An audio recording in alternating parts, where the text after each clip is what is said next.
రామనారాయణ గోవింద, లక్ష్మీ రమణ గోవింద, ఆంజనేయ వరద గోవింద. జై శ్రీరామ్, జై శ్రీరామ్, జై శ్రీరామ్.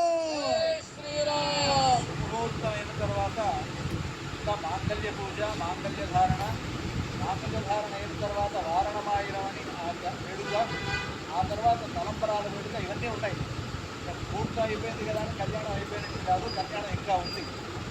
ఇంకా అందరం సావధానంగా చూద్దాం, కళ్యాణ ప్రక్రియనంతా కూడా సేవిద్దాం. మనం ముఖ్యంగా మన తెలుగు వాళ్ళ అదృష్టం ఏమిటంటే వైదికమైనటువంటి పద్ధతిలో కళ్యాణం అనేటువంటి మన తెలుగు వారికి ఉన్నది. మిగతా రాష్ట్రాల్లో ఉండేటువంటి వారికి వైదికం కాదా అని అడగొద్దు. కానీ ముఖ్యంగా మన తెలుగు వాళ్ళ అదృష్టం ఏమిటంటే వేదం చెప్తున్నది ముహూర్త సమయానికి వధూవరులిద్దరూ ఒకరినొకరు చూసుకోవాలి. అది చూసుకోవాలి అని అంటే ఏం చేయాలి అంటే దానికి మంచి ఆచారం పెట్టారు. అంతకు కూడా చూస్తారు, వాళ్ళు చూసుకోవచ్చు. కానీ ముహూర్త సమయానికి చూడాలంటే ఏం చేయాలంటే జీలకర్ర బెల్లం పెట్టుకుంటే ఒకళ్ళకి ఒకరు చేయబెట్టుకొని జీలకర్ర బెల్లం పెడితే వాళ్ళను మాత్రమే చూసేటువంటి అవకాశం ఉంది.